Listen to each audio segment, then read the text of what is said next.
Master minds commerce చదవాలనుకునే 10th inter విద్యార్థుల తొలి ఎంపిక. శ్రీ గురుభ్యో నమః. మహాగణాధిపతయే నమః. శివాయ గురవే నమః. శ్రీ కామేశ్వరి దేవి నమః. సుమన్ టీవీ ప్రేక్షకులకి శుభోదయ శుభాకాంక్షలు. నేను మీ సోమేశ్వర శర్మ. మేషం నుండి మీనం వరకు ఉన్నటువంటి రాశి ఫలితాలు నా పరిజ్ఞానం సంకరించిన మేరకు ఈ వారం రాశి ఫలితాలను తెలియజేస్తాను. ఈ రాశి ఫలితాలు ఈ నెల 22వ తేదీ నుండి 28వ తేదీ వరకు వర్తిస్తాయి. ముందుగా గోచారం. మేషంలో శుక్రుడు, మిథునంలో రవి బుధ గురువులు, సింహంలో కుజకేతువులు, కుంభంలో రాహు, మీనంలో శని. అలాగే చంద్రుడు మేషం, వృషభం, మిథున రాశుల్లో సంచారం. వృశ్చిక రాశి వారికి ఈ వారం అంత అనుకూలంగా లేదని చెప్పచ్చు. ద్వితీయ పంచమాధిపతి అయిన గురువు అష్టమంలో కంబస్ట్ అయ్యారు. అలాగే దశమంలో కుజకేతువులు. వృత్తిపరంగా వ్యాపార పరంగా చిన్నపాటి ఇబ్బందులు ఉంటాయి. కుటుంబంలో కూడా కొంత అశాంతి నెలకొంటుంది. పెద్దల ఆరోగ్యం పట్ల కొన్ని జాగ్రత్తలు తీసుకోవాలి. కొన్ని అశుభ వార్తలు వినే అవకాశం లేకపోలేదు. దీనికి గాను ప్రతిరోజు ప్రతినిత్యం దుర్గా అష్టోత్తరం, సుబ్రహ్మణ్య స్వామి అష్టోత్తరం పండించడం చెప్పదగిన సూచన. అదేవిధంగా సంతానానికి సంబంధించిన విషయ వ్యవహారాలు వీరికి చక్కగా ఉన్నాయి. మంచి ఉద్యోగం లభిస్తుంది. ఎవరైతే ప్రభుత్వ ఉద్యోగం కోసం ప్రయత్నం చేస్తున్నారో వారికి సానుకూల పరిస్థితి ఉంది. అదేవిధంగా ప్రతిష్టాత్మకమైన యూనివర్సిటీలో సీట్ లభించడం కూడా మంచి అవకాశం చెప్పచ్చు. ఎవరైతే హైయర్ స్టడీస్కి యుఎస్ వెళ్దాం అనుకుంటున్నారో లేదా అదర్ కంట్రీస్ వెళ్దాం అనుకుంటున్నారో చక్కగా రాణించగలుగుతారు.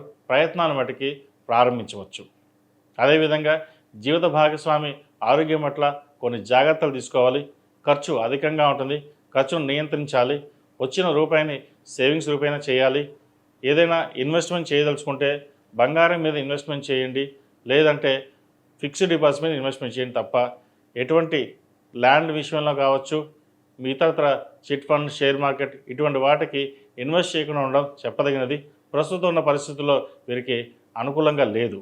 షేర్ మార్కెట్లో పెడితే నష్టం వచ్చే అవకాశం గోచరిస్తోంది కాబట్టి జాగ్రత్త వహించాలి. అదేవిధంగా విద్యార్థులు ఆరోగ్యపరంగా కొన్ని జాగ్రత్తలు తీసుకోవాలి.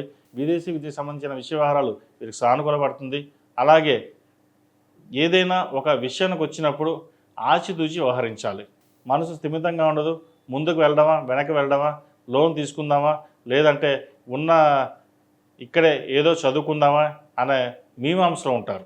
చదువు విషయం ఏదైనా సరే పెద్దలతో డిస్కస్ చేసి, పెద్దలతో చర్చించి ముందుకు వెళ్ళండి. సొంత నిర్ణయాల మటుకి తీసుకోకండి. అదేవిధంగా ప్రేమ వివాహాలకు సంబంధించిన విషయ వ్యవహారాలు కొద్దిగా దూరంగా ఉండడం, వివాహం కాని వారికి సంబంధ విషయంలో కొంత ఇబ్బందికరమైన వాతావరణం నెలకొనడం ఇటువంటివి జరుగుతుంటాయి. కొన్ని సంబంధాలు చేద్దాకా వచ్చి చేజారిపోవడం, ఆరోగ్యపరమైన ఇబ్బందులు అనేవి ఏర్పడడం కూడా జరుగుతుంటాయి. ఇటువంటి విషయ వ్యవహారాల్లో జాగ్రత్త వహించండి. యుఎస్లో ఉన్నవారికి, విదేశాల్లో ఉన్నవారికి H1B వీసా వంటివి ఇబ్బందికరంగా ఉన్నా కూడా వచ్చే అవకాశాలు లేకపోలేదు. గట్టిగా ప్రయత్నం చేయండి. ఈ రాశిలో జన్మించిన స్త్రీలకు వృత్తి ఉద్యోగాల పరంగా, వ్యాపార పరంగా సానుకూలంగా ఉన్నప్పటికీ గోచార రీత్యా ఫైనాన్స్ పరంగా అంత బాగా లేదు. ఒకటి. రెండవది, కుటుంబ పరంగా ఏవో చిన్న చిన్న చికాకులు అనేవి ఏర్పడతాయి. 3. మీ ఆరోగ్యం పట్ల చాలా జాగ్రత్త వహించాలి. ఏదో తెలియని మానసిక ఆందోళనకు గురవుతారు. ఏదో జరుగుతుందనో, ఏదో భయపడమో ఏదో ఒకటి ఉంటుంది. కానీ ఇటువంటి భయాందోళనకు లేకుండా ప్రతిరోజు ప్రతినిత్యం దుర్గా అష్టోత్తరం పఠించడం, సుబ్రహ్మణ్య స్వామికి అభిషేకాలు చేయడం చెప్పదగిన సూచన.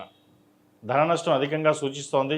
అవసరమైతే తప్ప ఎటువంటి ఖర్చులు లేకుండా ఉన్న డబ్బును సేవింగ్స్ రూపేణా వెళ్ళడం అనేది చెప్పదగిన సూచన.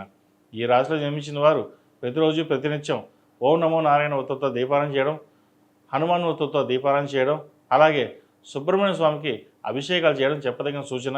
సుబ్రహ్మణ్య పాశుపత హోమం చేయించడం కూడా చెప్పదగిన సూచన. ఈ రాశిలో జన్మించిన వారికి కలిసి వచ్చే సంఖ్య 6, కలిసి వచ్చే రంగు గ్రీన్. ఏదైనా పని మీద బయటకు వెళ్ళినప్పుడు మంగళవారం కానీ శనివారం కానీ వెళ్ళండి. మంచి ఫలితాలు సంప్రాప్తిస్తాయి.